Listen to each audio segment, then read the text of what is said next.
अस्सलाम वालेकुम, welcome back to my channel. Kitchen garden की अपडेट है। अगर आप देखना चाह रहे हैं तो वीडियो को एंड तक वॉच कीजिएगा और आप भी इसी तरह अपनी छत पे सब्जियां उगा सकते हैं बिल्कुल फ्री में। यहाँ पे देखिए मैंने काफ़ी सारा वेस्ट मटेरियल ही अपने गार्डन में इस्तेमाल किया है। यहाँ बकेट्स हैं, पॉली बैग्स हैं, तो इनमें गोभी है, धनिया है, प्याज है।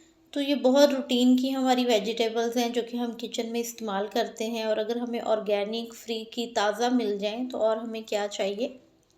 टमाटो के प्लांट हैं काफ़ी सारे, और कुछ पे तो फ्रूटिंग अब माशाल्लाह रेड होने लग गई है, लेकिन कुछ अभी जो है वो फ्रूटिंग पे आ रहे हैं। तो यहाँ मैंने थोड़े से सीड दोबारा डाले थे मेथी के। यहाँ मूली है, साथ में प्याज है। मूली काफ़ी सारी मैंने हार्वेस्ट भी की थी, कुछ मैंने वीडियोस में शेयर की है, कुछ नहीं शेयर की। अब आप इसके सीड दोबारा नहीं डालें तो ज़्यादा अच्छा है, क्योंकि अब फरवरी में हमने जनवरी के एंड पे और फरवरी के स्टार्ट में हम थोड़ी जो समर की वेजिटेबल्स हैं उनके सीड डालना शुरू करेंगे। किचन गार्डन का फ़ायदा ही हमें तब रहता है अगर हम टाइम से बीज डालें और हमारी सब्जियां जो हैं वो टाइम से तैयार होकर हमें मिलना शुरू हो जाएं सीज़न आने पे। तो इसलिए आप लोग भी अपनी तैयारी रखें। हमें इन चीज़ों की हार्वेस्टिंग के बाद जो ये हमारी विंटर की वेजिटेबल्स हैं, इन्हीं पॉट्स की मिट्टी को तैयार करके फिर इसमें कुछ जो है वो समर की ही वेजिटेबल्स जो हैं वो ग्रो करनी है टाइम से, ताकि हमारे पास जो सब्जियां हैं वो बहुत अच्छे से तैयार हो जाएं। तो बैंगन और टमाटर की पनीरी यहाँ पे है, और यहाँ मैंने सीड डाले थे तो निकल रहे हैं अभी। कुछ मैंने सीड यहाँ डाले थे। यहाँ भी देखें टमाटो के प्लांट जो है वो तैयार हो रहे हैं। ये लास्ट क्रॉप होगी, इसके बाद मैं टमाटर के सीड नहीं डालूंगी। तो यहाँ देखें सैलेड लीव्स हैं, यहाँ मैंने मेथी के सीड डाले थे, तो ये भी मेरे लास्ट सीड हैं जो कि अब मैंने डाल दिए हैं। इसके बाद आप ना डालें सीड, क्योंकि अब वाली जो वेजिटेबल आपकी तैयार होंगी वही वेजिटेबल आपकी जो है ना फरवरी मार्च तक आपको हार्वेस्टिंग देंगी। और जैसे जैसे पॉट खाली होते जाएं आप अपनी जो समर की सब्जियां हैं उनके सीड लगाते जाएं। यहाँ वाली जो मेथी है उतनी अच्छी ग्रो नहीं हो रही है। इसको आई डोंट नो कि मिट्टी में कोई इशू रह गया है जिस वजह से ये थोड़ा प्रॉब्लम कर रही है। तो कभी कभी हो जाता है जब हम मिट्टी बनाते हैं तो किसी पॉट में सीड अच्छे से जर्मिनेट हो जाते हैं, किसी में नहीं हो पाते हैं। तो इसलिए मैंने फिर से सीड डाल दिए थे मेथी के, बगैर टाइम ज़ाया किए, ताकि हमारे पास जो है वो एक अच्छी हार्वेस्टिंग मेथी की हमें मिलती चली जाए। कैबिज है, कैबिज बहुत अच्छी तैयार हो रही है, साथ में प्याज और लहसुन है। चिली के प्लांट पे अब बर्ड्स आना शुरू हो गई हैं। चिली के प्लांट उतने अच्छे मेरे ग्रो नहीं हुए इस बार। इंशाल्लाह मैंने सीड जो है वो मंगवाने हैं, तो सीड मंगवाने के बाद फिर जब मैं उनको ग्रो करूँगी तो फिर आपके साथ में शेयर भी करूँगी। ये टमाटो के पुराने प्लांट हैं। इसमें देखिए मैंने लहसुन भी लगा रखा है एक ही ग्रो बैग में, साथ में 2 इसमें टमाटो के प्लांट हैं। माशाल्लाह हैवी फ्रूटिंग कर रहे हैं। तो इस तरह से अगर आप मिट्टी अच्छी बनाते हैं, हर वक्त उनको ऑर्गेनिक फर्टिलाइज़र्स देते रहते हैं हर 15 से 20 दिन के बाद, तो आपको बहुत अच्छी हार्वेस्टिंग भी देखने को मिलती है। तो ये टमाटो की वैरायटी बहुत अच्छी लगी मुझे। इंशाल्लाह इसी में से एक टमाटो के जो बीज हैं वो दोबारा मैं डालूँगी, ताकि मेरे पास ये प्लांट जो है वो फिर से समर के लिए भी फ्रूटिंग करे। एक तो राउंड वाले होते हैं, वो ये वाले हैं। ये मैंने ज़्यादातर जो हैं वो या तो घर के सीड डाले थे, अब मुझे याद नहीं है ये कौन से वाले हैं, और कुछ मैंने लोकल मार्केट से परचेज़ किया था। मुझे 50 का एक पैकेट मिला था सीड का, मैंने वो डाले थे। तो ये वही टमाटो के प्लांट हैं। चिली जो है वो अब कुछ बेहतर हो रही है। इसमें जितने भी नए पत्ते आ रहे हैं उनमें काफ़ी हद तक जो लीफ कर्ल वाला प्रॉब्लम है वो अब ठीक हो रहा है। तो इसमें है धनिया, साथ में पालक है। मैंने लीफ कर्ल पे 2 वीडियो शेयर किए थे, आप भी ज़रूर ट्राई कीजिएगा। आपको उससे कुछ ना कुछ बेनिफिट ज़रूर होगा पौधों को। मुझे भी थोड़ा सा देखने को मिल रहा है, क्योंकि मेरे जो पौधों के अब नए लीफ निकल रहे हैं वो बहुत ही अच्छे से निकल रहे हैं।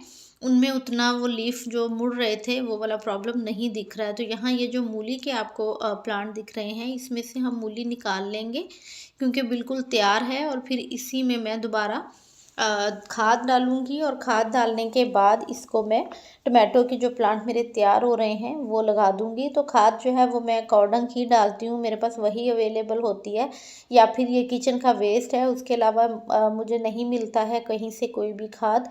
तो आपको अगर पत्तों का खाद मिले वो ऐड कर लें, वर्मी कंपोस्ट मिले वो ऐड कर लें। वो आपकी अपनी मर्ज़ी है। उसके अलावा किचन वेस्ट का इस्तेमाल मैं काफ़ी ज़्यादा करती हूँ अपने प्लांट्स के लिए, अपने पॉट्स में। एक तो मिट्टी लाइट वेट हो जाती है, दूसरा मिट्टी कम इस्तेमाल होती है। आपने छत पे गमले रखे हुए हैं तो आपको वज़न भी ऑब्वियसली कम रखना है। तो कोशिश करें कि किचन वेस्ट, गार्डन वेस्ट, सूखे पत्ते, इस तरह की चीज़ें जो हैं वो, या ड्राई नट्स होते हैं उनके पील्स होते हैं जो, वो डालें, ताकि आपकी मिट्टी जो है वो एक तो अच्छी खाद वाली बने और दूसरा लाइट वेट बने। यहाँ से मैंने हरी पत्तियाँ जो हैं वो चटनी के लिए लहसुन की निकाल ली थी, तो बेसिकली इसीलिए मैं लगाती हूँ ग्रीन गार्लिक, क्योंकि ये बहुत अच्छा विंटर में लगता है। आप सूप्स बना रहे हैं, चटनी बना रहे हैं, तो उसमें इसकी ग्रीन पत्तियाँ इस्तेमाल करें। यहाँ पे जो मैंने प्रून किया था पुराना ही ब्रिंजल का प्लांट, अब उसमें काफ़ी सारी पत्तियाँ जो हैं वो देखने को मिल रही हैं। यहाँ मैंने पालक के सीड डाले थे और मैंने कवर कर रखे हैं। कवर करने की वजह से आप देखें इसमें जर्मिनेशन अच्छी देखने को मिल रही है। तो दिसंबर और जनवरी में जब भी आप बीज लगाएं और आपका ओपन पड़ा है पॉट, तो उसको ओपन रूफ टॉप पे तो थोड़ा सा कवर कर दें कुछ दिन के लिए। उसमें फिर सीड जो हैं वो अच्छे जर्मिनेट हो जाते हैं। जब थोड़े और बड़े हो जाएंगे फिर हम ये कवर हटा के इसको अच्छी तरह धूप लगने देंगे, ताकि हमारे प्लांट जो हैं वो हेल्दी तैयार हो। इसी तरह ये बड़ा ग्रो बैग था, इसको मैंने ऊपर से काट दिया और बिल्कुल एक छोटा सा 7 से 8 इंच का ग्रो बैग बन गया, और उसमें मैंने लगा दिया प्याज और कैबिज। यहाँ पे छोटे छोटे ये ग्रो बैग्स हैं जो कि 8 से 10 इंच के ही होंगे, जिसमें मैंने चिली और टमाटो के प्लांट को ग्रो किया हुआ है। बकेट्स हैं उनका इस्तेमाल किया है मेथी, पालक और टमाटो के लिए, मूली के लिए। तो बिल्कुल इसी तरह आप अपनी छत पे काफ़ी सारी सब्जियां उगा सकते हैं। मैंने बहुत ज़्यादा उगाई थी लास्ट ईयर। काफ़ी ज़्यादा पॉट्स से बिल्कुल भी जगह नहीं बची थी मेरी रूफ टॉप पे, लेकिन उतनी मुझे ज़रूरत नहीं होती, बस शौक शौक में बहुत ज़्यादा हो गया था, तो उसको फिर मैंने थोड़ा वाइंड अप किया है। अब मुझे जितनी ज़रूरत है मैंने उतनी ही सब्जियां ग्रो की हैं। एक तो आपकी मेहनत बचती है, दूसरा आपको काफ़ी ज़्यादा जो है ना वो फिर फर्टिलाइज़र्स नहीं देना पड़ता, आपकी छत पे वज़न भी नहीं होता। तो जो सब्ज़ी आप खाना पसंद करते हैं या जो बाहर से आप नहीं लेना चाहते, आपको ईज़ी लगती है छत पे ग्रो करना, या अपने लॉन में, टेरेस में, जहाँ कहीं भी बालकनी में आपके पास जगह है, तो आप वहाँ पे उसको उतनी सी ग्रो करें और अपने किचन में इस्तेमाल करें। यहाँ मैंने स्टिक्स बिल्ली की वजह से लगाई हैं, बिल्ली भी काफ़ी तंग कर रही है मुझे। वो मेरे प्लांट्स में है वो बहुत सारे जो है ना वो उखाड़ के तोड़ के फेंक जाती है, वो उनको नहीं ग्रो होने देती। तो मैंने काफ़ी सारी स्टिक्स जो हैं वो पॉट्स में लगा रखी हैं, ताकि उसको जगह नहीं मिले इनमें बैठने की या प्लांट्स को उखाड़ने की। तो सब चीज़ें साथ साथ ही चलती हैं ये सारी, और होपफुली वीडियो जो है वो आपको कहीं ना कहीं अच्छा लगा होगा। मेरी एफ़र्ट अगर आपको अच्छी लगी हो सब्जियां ग्रो करने की, वो भी ऑर्गेनिक छत पे, अपनी छोटी सी छत को मैंने यूटिलाइज़ किया है अपने किचन गार्डन के लिए, तो आप भी ऐसा ही कर सकते हो। हेल्दी वेजिटेबल्स ग्रो करें, हेल्दी एक्टिविटी है। काफ़ी अच्छा लगता है जब हम अपने ही गार्डन से सब्जियां तोड़ के अपने किचन में इस्तेमाल करते हैं। तो आप भी ज़रूर कुछ ना कुछ ग्रो कीजिएगा ऑर्गेनिकली। दुआओं में याद रखिएगा। चैनल पे न्यू हो तो सब्सक्राइब कर दीजिएगा। Keep gardening, stay happy, stay healthy. अल्लाह हाफिज़।